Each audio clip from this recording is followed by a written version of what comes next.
আসসালামু আলাইকুম স্যার। আশা করি আপনারা সবাই ভালো আছেন। আমরা আমাদের গত ক্লাসটা ছিল একটা প্রিভিয়াস বোর্ডের ম্যাথ নিয়ে, তাই না? এবার এটা যদি আমরা দেখি তাহলে এটাও ঠিক একটা দেখেন কত সালে 2018 সাল। এটা মাঝখানে একটা হিউজ গ্যাপ। যেমন আমরা যদি আগের ম্যাথটা হিসাব করি তাহলে আসলে কত সালে 11 সালে, তাই না? এটা কত সালে 18 সালে। কিন্তু এই টাইপসের ম্যাথ আপনার রিপিটেড হবে, এটা কোয়াইট কমন। তবে আবার বলছি এখানে সবথেকে রিপিটেড ম্যাথ থাকে দুইটা। কোন দুইটা জানেন? একটা হচ্ছে আপনার, আমি যদি বলি ব্যাট রিলেটেড জার্নাল। এটা কি বলছি স্যার আমি? ব্যাট রিলেটেড জার্নাল থেকে। আরেকটা আছে আমাদের যে একটা কস্ট শিট থাকে, মানে কস্ট শিটের উপর যে একটা আমরা ব্যাট অ্যাড করি, এই দুটা। এক বছর যদি এটা আসে, আরেক বছর কোনটা? এটা। এইভাবে এটা রিপিটেড হতে হবে। মাঝখানে একটা যদি কোনটা ম্যাথ এই চ্যাপ্টার থেকে আছে, সেটা হচ্ছে কোনটা? এটা। তাহলে মোট কয়টা ম্যাথ হলো? তিনটা। এই তিন প্যাটার্নের ম্যাথের মধ্যে এখানেও একটা ঠিক আছে, মাঝে মধ্যে আপনি দেখবেন ইনভয়েস ভ্যালুয়েটর ম্যাথ আমরা করেছিলাম না স্যার? ইনভয়েস ভ্যালুর যে একটা ম্যাথ আছে, ওই ম্যাথের উপর একটা আপনাকে কি করতে বলা হতে পারে? ব্যাট, মানে ইনপুট ব্যাট এবং আউটপুট ব্যাট, আপনাকে দুইটা কি করতে বলা হতে পারে? তৈরি করতে বলা হতে পারে। এরকম যদি কোনো কিছু থাকে তাহলে আপনি ইউজুয়ালি কি করবেন? মূলত এই ম্যাথগুলো যেহেতু এসে থাকে, এগুলো হতে আইডিয়া থাকলে ইনশাআল্লাহ আপনি আমরা ম্যাথ করতে পারবেন। তাহলে আমরা দেখি এই যে একটা ম্যাথ আমরা 18 সালে আসছে বা এরকম ম্যাথ করতেছি, এটা সত্যি কথা বলতে এটা এবং এটা অলমোস্ট সেম আগে যেটা করছি 11 সালে যেটা আছে। কেমন একটু করে দেখেন। Kulna Trading Company has imported 500 units of mobile sales from China. CNF value is টাকা 3000 per set. Insurance charge কত? 1.5. CF value therefore 2% landing charge. আপনি যদি খেয়াল করেন আগের ম্যাথ এবং এটা বরাবর সেম। আগের ম্যাথের মধ্যে দেখেন এখানে ইন্স্যুরেন্স ছিল, সেম সেম প্যাটার্ন। এটা ছিল কার? ঢাকা কোম্পানি ট্রেডিং এ। দেখছেন ইম্পোর্টেড কত? 1000 এর জায়গায় এখানে 500 দিছে, এখানে 1500 এর জায়গায় কত দিছে? 300 দিছে। তার মানে ঘুরে ফিরে সেম। ইন্স্যুরেন্স কস্ট ছিল 10%, ল্যান্ডিং এন্ড ক্লিয়ারিং চার্জটা ছিল না, সেটা এখানে নিয়ে আসে। বাকিগুলো আপনি যদি দেখেন ঘুরে ফিরেছে। তার মানে দুইটা ম্যাথে যদি আমরা একটু মিলিয়ে নিই, আপনি দেখবেন অলমোস্ট সেম। ইনপুট ডিউটি দিলেন, সাপ্লিমেন্টারি ডিউটি রেট কত? 50% এন্ড 10%, দুইটা ইনপুট ডিউটি সাপ্লিমেন্ট। তবে এখানটা ব্যাপার আছে, ব্যাটের কথাটি আগে ওখানে সরাসরি দেওয়া ছিল, এখানে আপনার কি ব্যাট রেট ইজ 15%। এটাকে তো আমরা সবাই জানি ইজিলি। আমরা সবাই কি জানি? ব্যাট অলওয়েজ কত পার্সেন্ট থাকে? ইউজুয়ালি 15% থাকে। এটা অ্যাজ ইউজুয়াল সেম থাকবে। ফাইন। এখন আমাকে কি বের করতে বলা হয়েছে? Calculate the cost per mobile set including all taxes and VAT. আগে যে ম্যাথটা ছিল এটার এটা অবিকল সেম। তাহলে আমরা যদি একটু ফরম্যাট হিসাব করি, তাহলে প্রথমে আমরা কি বের করে দেখেন তো স্যার? সিএনএফ ভ্যালু বের করি, তারপর কি আছে? অ্যাসেসেবল ভ্যালু। এখানে দুইটা জিনিস অ্যাড করি, insurance and landing charge and clearing charge. আমি বলেছিলাম ধরেন ইন্স্যুরেন্স আছে, যদি ল্যান্ডিং এন্ড ক্লিয়ারিং চার্জ না থাকে, যেটা আগের ম্যাথে ছিল না, তখন আমি এখানে সিআইএফ ভ্যালু দিয়েছিলাম, মানে cost of insurance and freight. আর যে দুইটা থাকে তখন আপনি অ্যাসেসেবল ভ্যালু দিবেন। এরপর ইম্পোর্ট ডিউটি আমরা অ্যাড করি, দেন ইম্পোর্ট ডিউটি অ্যাড করার পর যে অ্যামাউন্টটা হয় ওটার উপর আপনি সাপ্লিমেন্টারি ডিউটিটাকে কি করবেন? অ্যাপ্লাই করবেন। সিকোয়েন্সটা খেয়াল করছেন? ইনপুট ডিউটি দেওয়ার পর যে অ্যামাউন্টটি হবে তার পরবর্তী আপনি কি করবেন? সাপ্লিমেন্টারি ডিউটিটাকে কি করবেন? অ্যাপ্লাই করবেন। ক্লিয়ার? যদি এটা হয়ে যায় তাহলে একটু আমরা খেয়াল করি। প্রথমে সিএনএফ ভ্যালু খেয়াল করেন। আমাকে এখানে ম্যাথের মধ্যে বলা হলো প্রতিটা কত খরচ দেখেন তো। প্রতিটা যদি 500 ইউনিট, প্রতিটা যদি 3000 টাকা করা হয়, ঠিক আগের মতো কত টাকা হয়েছে? এটা 15 লক্ষ টাকা আসে।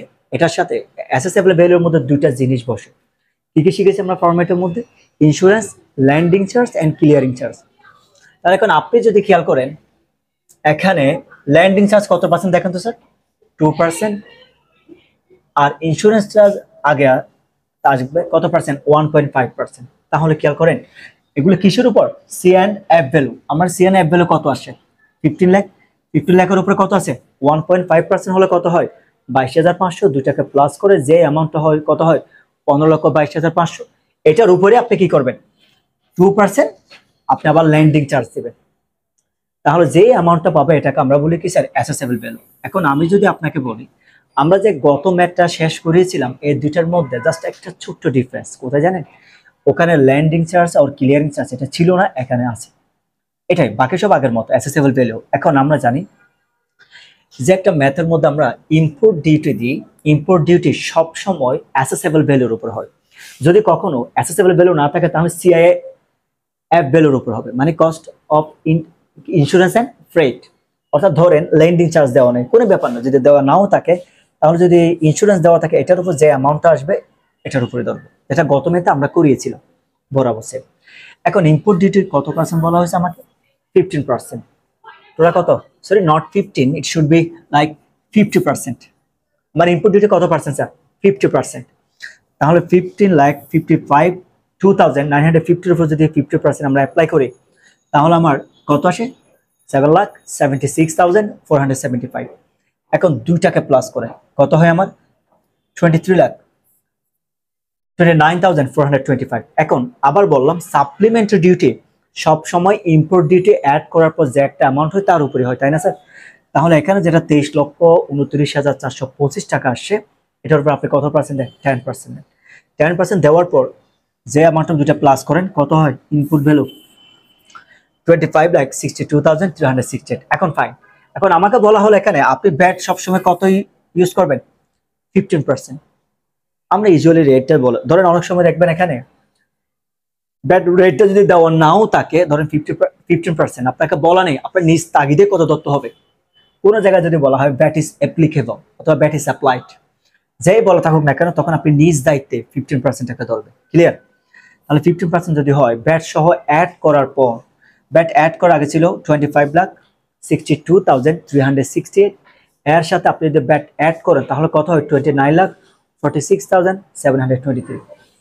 এখন আপনি 500 যেটা মোবাইল সেট আছে, এটা আমরা টোটাল কস্টটা পেয়ে গেছি, তাই না? কিন্তু আমার ম্যাথের রিকোয়ারমেন্টে বলা হয়েছে পার মোবাইল সেট স্যার, প্রত্যেকটার। আমার যদি 500টার প্রাইস যদি 29,46,723 টাকা হয়, তাহলে একটা প্রাইসটা কত হবে? কমন, আপনি ডিভাইড করেন 500 দিয়ে যদি আপনি ডিভাইড করেন, যে অ্যামাউন্টটা পাবেন এটা হবে আপনার জন্য কি? পার মোবাইল সেট। এখন দেখুন স্যার, আগের ম্যাথ এবং আপনি যদি এটা হিসাব করেন, অনেকটা ক্ষেত্রে সিমিলার। আগের ম্যাথ আমি একটু হালকা কম্পেয়ার করে দিই। আপনি এখানে ইনপুটগুলোর উপর সরাসরি কি করছেন? ব্যাটটা অ্যাপ্লাই করছেন, তাই না? দেখেন তো, আমরা যদি গত ম্যাচ যেটা শেষ করলাম, এখানে আপনি ভ্যাটটা অ্যাপ্লাই করার পর আরো দুটা এডিশনাল ট্যাক্স ছিল যেটাকে আপনি অ্যাপ্লাই করতে হয়েছিল, যেটা পরের ম্যাথের মধ্যে নেই। কিন্তু আপনি দুইটা ম্যাথ যদি খেয়াল করে দেখেন, দুটো একই রকম, শুধু এখানে ফিগার একটু পরিবর্তন করছে, এই দুটা জিনিস এখানে অ্যাড করছে। তার মানে আমরা বুঝে নিলাম 4 and 5 দুটাই অলমোস্ট কি স্যার? সিমিলারই। তাহলে ইনশাআল্লাহ কোন একজন ইম্পোর্টার বাহির থেকে যদি কোন একটা প্রোডাক্ট যদি নিয়ে আসে, ওটার উপর আমরা কেমনে ভ্যাটটাকে অ্যাপ্লাই করব, আশা করি ইনশাআল্লাহ আমরা জিনিসটা কি করছি, বুঝে গেছি, রাইট? যদি এটা হয়, এখানে আরেক ধরনের ম্যাথ থাকবে, যাতে ইনভয়েস ভ্যালুর উপর অনেক সময় কিছু ম্যাথ থাকে, এরকম প্রিভিয়াস বোর্ডে যে ম্যাথগুলো আসছে ইনশাআল্লাহ এটা আমরা নেক্সট ক্লাস থেকে দেখে নেব। সো টিল দেন ভালো থাকেন, আসসালামু আলাইকুম।